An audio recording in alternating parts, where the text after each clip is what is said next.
Divorce case കോടതിയിൽ ഗോസിപ്പുകളെ ഗൗനിക്കാതെ തൃഷയ്ക്കൊപ്പം വിവാഹവിരുന്നിനെത്തി വിജയ്.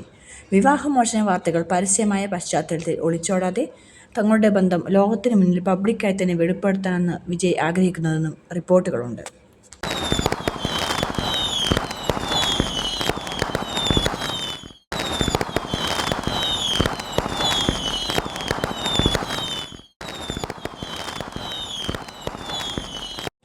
വിജയും ഭാര്യ സംഗീത സോമലിംഗവും തങ്ങളുടെ 27 വർഷം നീണ്ട ദാമ്പത്യം അവസാനിപ്പിക്കാൻ ഒരുങ്ങുന്നു എന്ന വാർത്തകൾ കഴിഞ്ഞ കുറച്ചു നാളുകളായി സജീവമാണ്. ചെന്നൈയിലെ ചെങ്കൽപ്പേട്ട് കുടുംബ കോടതിയിൽ സംഗീത വിവാഹമോചന ഹർജി ഫയൽ ചെയ്തതോടെയാണ് വിഷയത്തിന് ഔദ്യോഗിക സ്വഭാവം കൈവന്നത്. 2021 മുതൽ വിജയ്ക്ക് മറ്റൊരു നടിയുമായി വിവാഹ ഇതര ബന്ധമുണ്ടെന്നും ഇത് ദാമ്പത്യത്തിൽ വിള്ളലുകൾ വീഴ്ത്തിയെന്നുമാണ് സംഗീതയുടെ ആരോപണമെന്ന് റിപ്പോർട്ടുകൾ സൂചിപ്പിക്കുന്നു.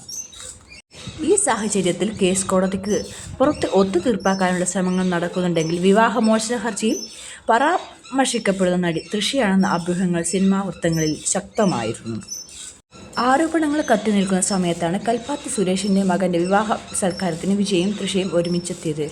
തമിഴക വെട്രിക്കഴകം TVK എന്ന രാഷ്ട്രീയ പാർട്ടിയുടെ രൂപീകരണത്തിനു ശേഷം അതീവ ജാഗ്രതയോടെ പൊതുവേദികളിൽ പ്രത്യക്ഷപ്പെടുന്ന വിജയ് തൃഷയ്ക്കൊപ്പം പരസ്യമായി എത്തിയത് വലിയ വാർത്താ പ്രാധാന്യം തന്നെ നേടുകയാണ്.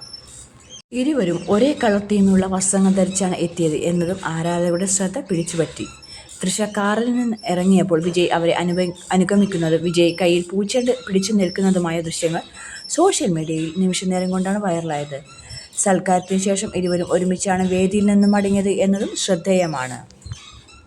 പല സിനിമകളിലും മികച്ച കെമിസ്ട്രി കാഴ്ചവെച്ച ഈ ജോഡികൾ യഥാർത്ഥ ജീവിതത്തിലും ഒന്നിക്കുന്നു എന്ന സൂചനയാണോ ഈ ഒത്തുചേരൽ നൽകുന്നതെന്നാണ് ആരാധകർ ചോദിക്കുന്നത്.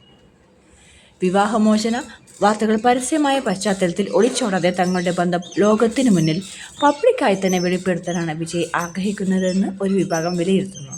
എന്നാൽ രാഷ്ട്രീയത്തിലേക്കുള്ള ചുവടുവയ്പ്പിനിടയിൽ ഇത്തരം സ്വകാര്യ വിഷയങ്ങൾ വിജയുടെ പ്രതിച്ഛായയെ എങ്ങനെ ബാധിക്കുമെന്ന കാര്യത്തിൽ ചർച്ചകൾ പുരോഗമിക്കുകയാണ്. അപ്പോൾ ഇന്നത്തെ വീഡിയോ ഇവിടെ തീരുകയാണ്. അപ്പോൾ ഇത്തരത്തിലുള്ള വിശേഷങ്ങൾ അറിയാൻ വേണ്ടിയിട്ട് ഈ ചാനൽ സബ്സ്ക്രൈബ് ചെയ്യൂ. ഈ വീഡിയോ ഇഷ്ടമായെങ്കിൽ ലൈക്ക് ചെയ്യൂ, കമൻറ്റ് ചെയ്യൂ, ഷെയർ ചെയ്യൂ. Thank you.